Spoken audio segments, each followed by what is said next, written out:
Je réponds à une question que tout le monde m'a posée presque. C'est Shava.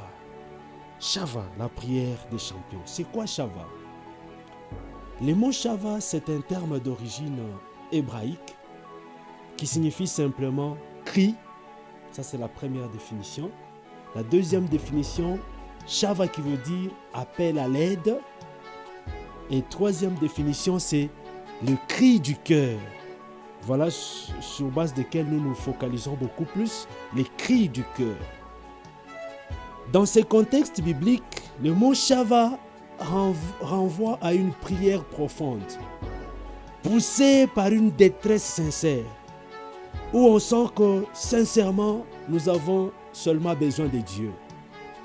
Vous savez, dans la vie, que vous pouvez avoir des problèmes. Vous pouvez sentir que ces problèmes ici, si j'expliquais à tel, il sera limité à ça.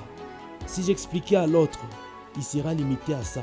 Si j'expliquais à mon oncle sera limité à ça. À ce moment-là, tu prends la décision, tu te dis non, ces problèmes ici, dans cette détresse que je suis maintenant, je dois lancer ces prières auprès de Dieu lui-même. Parce que la solution de Dieu a toujours été plus grande que la solution des hommes.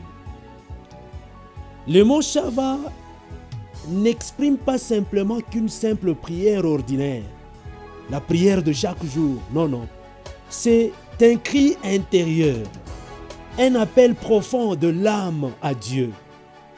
Ça, c'est le premier sens vraiment spirituel que le Saint-Esprit nous a enseigné. Le mot Shava, c'est le genre de prière que l'on fait quand le mot manque, mais le cœur parle avec une forte intensité. C'est-à-dire, à la bouche, tu ne sais pas crier. À la bouche, tu ne sais pas quoi dire. À la bouche, tu ne sais pas quoi parler. C'est à ce moment-là que les paroles remontent au fond de ton cœur et bouillonnent au fond de ton âme. C'est ce qu'on appelle Shava. Shava, c'est le cri que Dieu entend même dans le silence. Même quand tu ne parles pas. Même quand ta bouche est fermée. C'est le cri que Dieu entend parce que ce cri-là est poussé et focalisé sur l'intensité et le niveau de ta foi. C'est le cri qui vient du cœur brisé, un cœur sincère, un cœur qui est affamé de la présence de Dieu. C'est ce qu'on appelle Shava. Vous savez, Seigneur, vous savez que quand on parle de Shava, c'est comme un sourd-muet qui ne sait pas crier, qui ne sait pas parler. Mais quand il essaye de parler à la bouche, vous ne sentez que ce sont des mots et des phrases que personne ne peut comprendre. Mais c'est dans ce stade-là que Dieu écoute ces mots et ces phrases-là qu'un sourd-muet peut parler et que son entourage ne peut pas comprendre. C'est ce qu'on appelle la Shava. Aïe. C'est là que si nous recourons dans la Bible, nous prenons un modèle de la Shava. C'est la femme qu'on a appelée Anne. Anne pour apporter la solution à ses problèmes. Cette femme-là est allée dans la profondeur de la prière. Elle est passée par des prières ordinaires. Elle a traversé des prières ordinaires pour arriver à une dimension de prière qu'on appelle Shava. Là où son cœur connaissait la vraie requête, sa bouche qui parlait, sa bouche était incapable de dire le vrai mot et ce n'était que le lèvre qui bougeait. Elle ne faisait que balbutier. Waouh! C'est à ce stade-là que Dieu a entendu sa prière. C'est à ce stade-là, pendant qu'elle priait, que l'on pouvait la traiter comme une femme ivre. Waouh! Waouh! Et nous les champions, la Shava, nous alignons ça parmi des prières qu'on appelle prières des champions. Là où les champions parviennent à prier avec un cœur sincère. Jusqu'à ce que la solution arrive. Et nous nous focalisons sur un verset biblique. C'est le psaume 34, verset 18. Et dans d'autres versions, vous trouverez ça dans le verset 17. Là où la Bible est en train de dire: quand les justes crient, l'Éternel entend et il le délivre de toute leur détresse. Les justes dont parle la Bible, c'est nous les champions pendant que nous prions. Nous, un champion, quand il s'élève en prière, il ne prie pas superficiellement. Il prie jusqu'à atteindre la profondeur, jusqu'à atteindre une dimension là où la bouche ne sait pas s'ouvrir pour parler, mais c'est son cœur qui parle. Waouh! Nous prenons une autre version, là où la Bible dit les cris des enfants d'Israël en Égypte est monté vers Dieu. Et Dieu était obligé de les délivrer parce que les cris est monté. Les cris dont nous comprenons ici, c'est la shava. C'est-à-dire on a frappé sur leur corps. Ils ont crié, ils ont pleuré. Waouh! C'est après un moment, ils ne pleuraient plus avec leur bouche pour voir les larmes couler. C'était maintenant les larmes du cœur qui pleuraient, les cœurs qui criaient. Ils pouvaient être là en train de manger, mais leur cœur criait toujours. Ils pouvaient être là en train de travailler sous silence, mais leur cœur criait à fond jusqu'à ce que le ciel a entendu. La shava, la prière de champion. Et le Seigneur nous a poussés au sein de la communauté Les Champions par Christ. Le Seigneur nous a bousculés. Il nous a dit chaque mois, nous devons nous réunir dans sa présence pour en train d'organiser un culte ou un moment de prière de champion.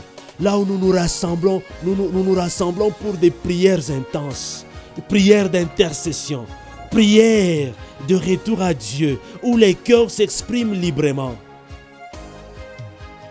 Les champions par Christ se réunissent pour crier à Dieu, pour leur vie, leur destinée, leur famille et même leur nation. C'est la raison pour laquelle ne vous moquez pas de nous pendant que nous prions pour la RDC, parce que c'est une recommandation que Dieu nous a donnée. Nous devons intercéder pour nos familles, mais aussi pour notre nation, la RDC. La shava, c'est un moment de restauration, un moment de guérison, un moment de libération et de révélation, où Dieu répond aux cris profonds de son peuple. C'est pourquoi toi qui m'écoutes, si tu sens que tu peux venir participer avec nous dans la shava, n'hésite pas. La shava n'est pas simplement un événement, c'est une attitude spirituelle, celle d'un homme ou d'une femme qui choisit de ne pas se taire devant Dieu, mais de crier avec foi jusqu'à ce que le ciel réponde.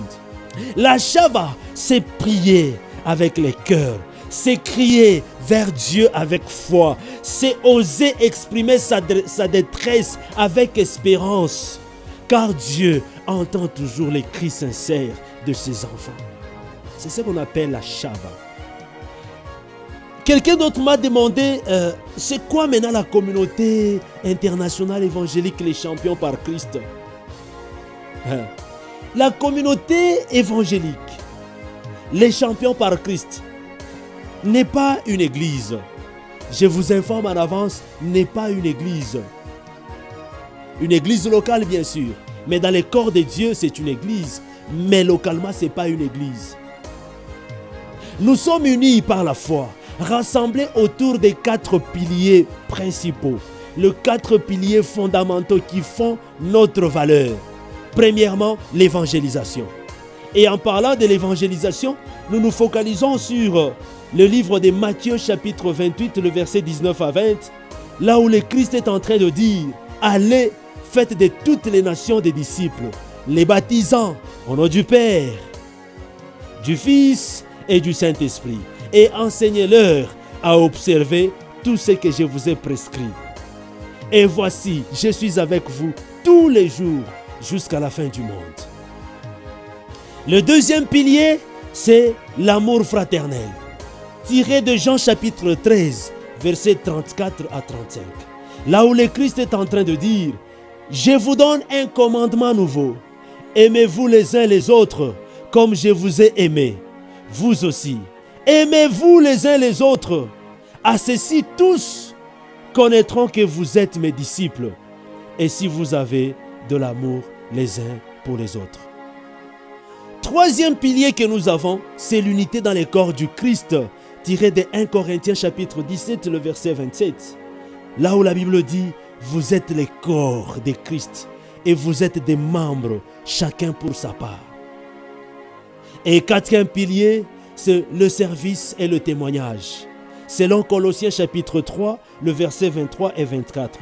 Tout ce que vous faites, faites-le de bon cœur, comme le Seigneur, et non pour des hommes, sachant que vous recevrez du Seigneur l'héritage pour récompense. Servez le Christ, le Seigneur.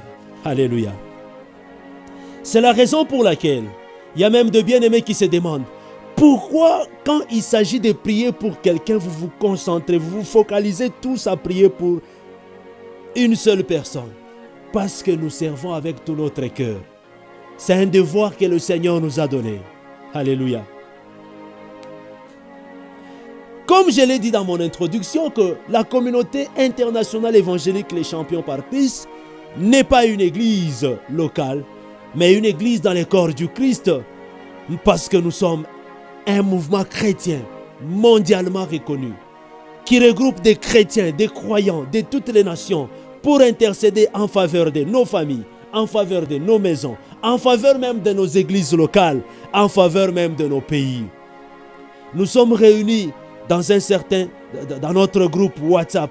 Et dans ces groupes WhatsApp, il y a des programmes, des prières, d'intercession.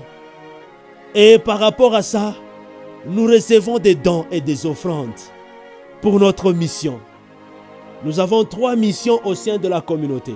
Au-delà de nos valeurs, ou pour concrétiser nos 4 piliers, nos valeurs fondamentales. Nous avons 3 missions.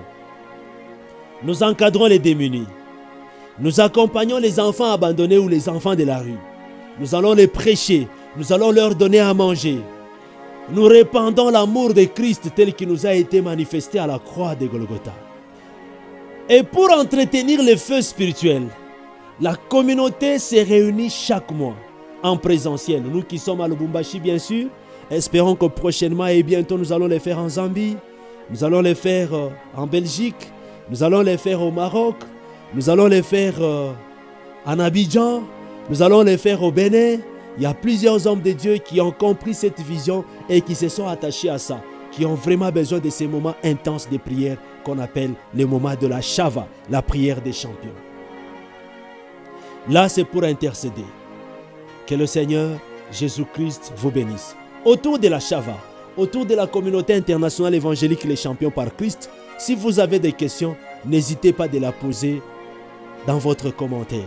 Et si vous voulez devenir aussi membre au sein de la communauté internationale évangélique Les Champions par Christ, n'hésitez pas de prendre notre contact et de communier avec nous. Que le Seigneur Jésus-Christ vous bénisse abondamment.